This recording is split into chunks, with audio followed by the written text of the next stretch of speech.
Friends, சிறுகடிக்க serial ஆசை ப்ரோமோவில் என்ன நடக்குது வாங்க பார்க்கலாம்.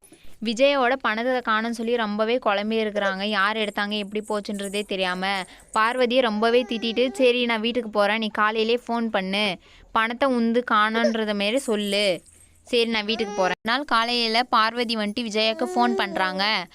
அதில் சொல் பார்வதி, 2 லட்ச ரூபா பணத்தை காணுமா? ஐயோ, யார் எடுத்தாங்க, யாராச்சும் வீட்டுக்கு வந்தாங்களான்னு சொல்லி யோசிச்சுப்பாரு. மீனா தான் பூ கொடுக்க வந்தா, அப்போது மீனா தான் எடுத்துருப்பா. இரு, நீ ஃபோனை வை, நான் அவகிட்ட பேசி.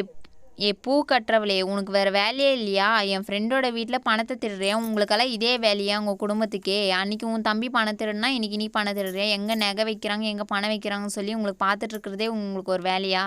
அத்தை, நான்லாம் பணத்தை திருடல, நான் கஷ்டப்பட்டு பூ கட்டி உழைச்சி சம்பாரித்து சாப்பிட்றேன், எனக்கு பணம் திருடணும்னு அவசியமே இல்லை. உடனே அண்ணாமலைக்கும் முத்துக்கும் ரொம்பவே கோவம் வருது. அண்ணாமலை வந்துட்டு என்னன்னு சொல்கிறாருன்னா, அவளாம் அந்தமாரி பொண்ணு இல்லை, அவளுக்கு அந்தமாரி திருடுற பழக்கமே இல்லை. ஃபஸ்ட்டு நீ பார்வதி வீட்டுக்கு போ, பார்வதி வீட்டுக்கு போயிட்டு என்ன ஆச்சு, என்ன நினச்சி, பணம் யார் திருடினாங்கன்னு சொல்லிட்டு விசாரிச்சுட்டு வந்து பேசு. அவள் மேலே வீணா பழி சுமத்தாத விஜய். முத்துவுக்குமே ரொம்பவே கோவம் வருது. அம்மா, அவள் அப்படியேப்பட்ட பொண்ணு இல்லை, அவள் அப்படி பண்ணுவான்னு சொல்லி நீங்கள் எதிர்பார்க்குறீங்களா? அவெல்லாம் அப்படி பண்ணியிருக்க மாட்டாம்மா, நீங்கள் வேணால் போலீஸ் கம்ப்ளைண்ட் கூட கொடுங்க, இல்லை போய் விசாரிச்சுட்டு வந்து பேசுங்கம்மா, அவளெல்லாம் அப்படியேப்பட்ட பொண்ணு கிடையாது. உடனே பார்வதி வந்துட்டு விஜயாவுக்கு ஃபோன் பண்ணுறாங்க. விஜயா, நீ உடனே வீட்டுக்கு கிளம்பி வா. விஜயா வந்த உடனே பார்வதி வந்துட்டு வீடியோ ஃபுட்டேஜே காட்டுறாங்க.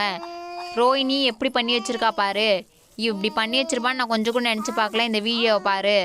ஐயோ, ரோஹிணி தான் பணத்தை திருடினாள், நான் கொஞ்சம் கூட எதிர்பார்க்கல, அவளை இப்படி பண்ணுவான்னு நான் நினச்சி கூட பார்த்ததில்ல.